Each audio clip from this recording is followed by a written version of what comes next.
27-20. You want to talk about a heartbreaker for Virginia? 22 seconds to play. They tie this game up on a touchdown from Chandler Morris to Eli Wood.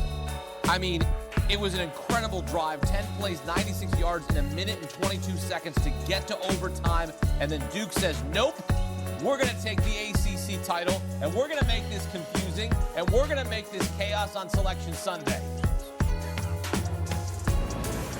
This ACC Championship postgame report is presented by Capital One, back here with Adam Brenneman and Richard Johnson.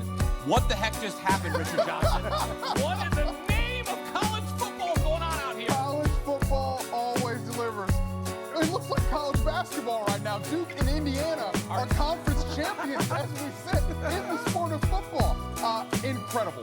Weeks ago, we sat on this desk and said it was a possibility that a then 4-loss Duke could make the ACC championship game, win the ACC championship game, and throw the entire college football playoff race into an absolute tizzy. They lost their 5th game. I gave up on the dream, and then the math gods got into our favor and gave us a 5-loss Duke in the ACC championship game. And try as they might, by the way, they almost gave this game away. They're up by 2 possessions late. Virginia stormed back, driving their lives for the Hoos to tie this up, and then it gets into overtime. And Trickeration Nation at the worst possible time there.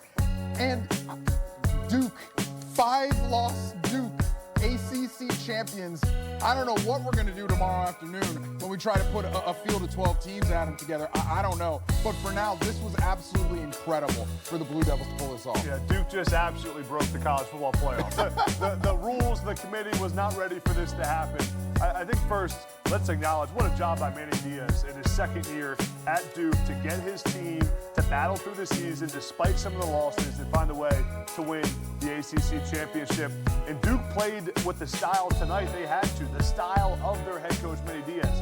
Chaos, forcing turnovers, the turnover that won them the game, going for it on 4th down in the first overtime when you could have kicked the field goal. How about 2 fake punts in this game that gave Duke the edge? They created chaos. They controlled the tempo of this game. Their quarterback, Darian Mensah, is one of the best quarterbacks in the country. If you haven't watched him play this year, go check him out, because he's a big-time player. Yeah, he had 30 passing touchdowns. How about the play by Luke Burgott? First career INT to end the game in overtime.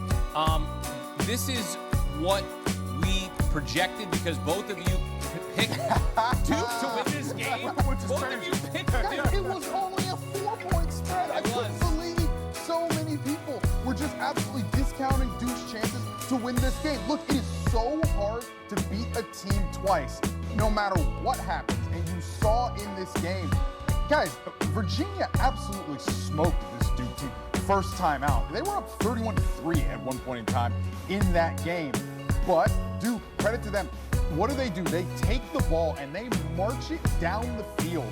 First drive of the game, by the way, they hold, 9 minutes off the clock? They play bully ball. 9:38. Fake a punt and take advantage of a penalty by Virginia to take the ball all the way down the field and just bully Virginia on that first possession, and they set the tone. What did we say in our game preview? It's got to start fast, and they did start fast. Put points on the board on that first drive of the game, and we're able to do it in this game. Again, hard to beat a team twice.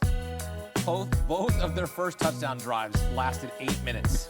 I mean, Virginia just didn't have the football. They didn't have a chance to make any plays, and they got into a fast start. They create chaos. It's as if they listened to our pregame show and they said, just follow what Adam Brenneman and Richard Johnson say. We're going to win this game. Coaches should start watching CBS Sports HQ. They'd start winning some more games. But listen, it ended up for Duke. They controlled time of possession all game long. 35 minutes they controlled the clock in this game compared to 25 minutes for Virginia. So that allowed them to run the football, to keep Darian Mensah in good positions. I do want to give a lot of credit to Virginia for coming back in this game. We thought it was over. We're watching the Big Ten championship game, and all of a sudden it's a tie ball game.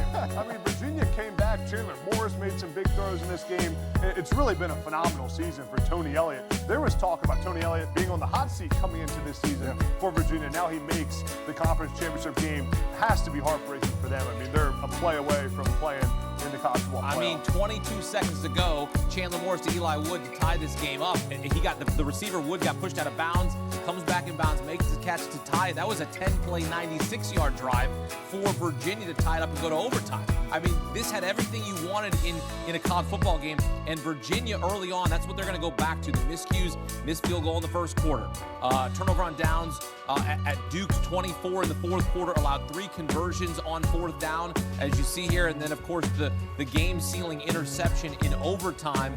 And that's what does them in. They get oh so close and just boom, your playoff spot pulled from underneath you. And you see the Virginia allowing 4-4 on fourth down. When I see that, think about Duke going for it 4 times on fourth down. That's what won Duke this game. We said it coming in. They had nothing to lose. There was nothing to play for, really, because they're not going to make the playoff probably, but nothing to lose. It allows Manny Diaz to go for it 4 times on fourth down, converted all 4 of them. It was the chaos, the control, the destiny that won Duke this game. And Manny Diaz does have that riverboat gambler to him, loves the analytics, loves finding edgewise ways to get an advantage, and they used it in this game. You know, there's a team that won a conference championship today in the Big 12 in Texas Tech that people say, oh, well, they went out and bought that team. But as quiet as it's kept, there was an anonymous donation that was the largest in Virginia athletics history by an anonymous donor earlier this year to Virginia.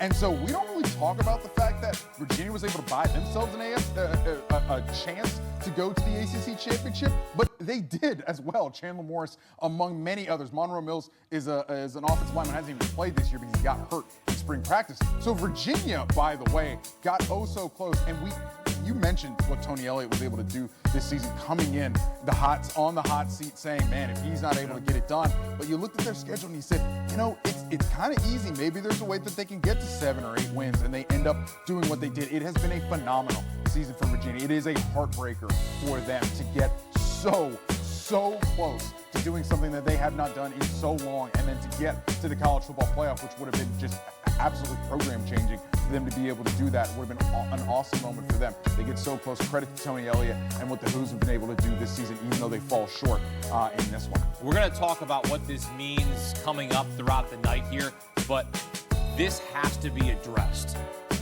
Do you think that a 5-loss Duke team will move ahead of James Madison in the rankings? Because that's what matters. JMU came into the week 25th in the college football playoff rankings with a win over Virginia, 17th in the college football playoff rankings.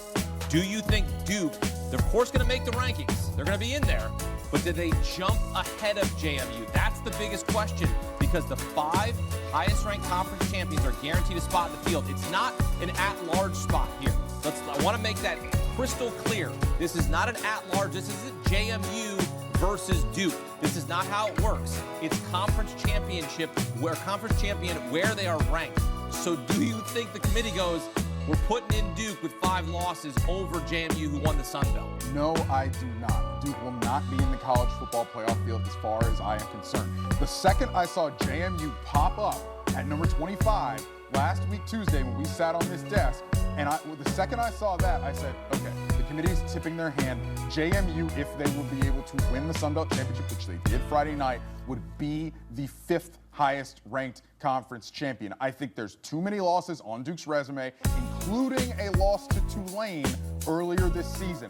You're not letting a 5-loss team in the college football playoff, even though they are a conference champion. I just do not see them doing that. Yeah, I really think if Duke had 1 less loss, this would be much closer. If they were a 4-loss team, they would be having this debate some more. But, I mean, Duke's got a loss to Tulane, as Richard mentioned, a loss to UConn. There's some bad losses on this Duke schedule. I really think we're going to get no ACC teams in the playoff.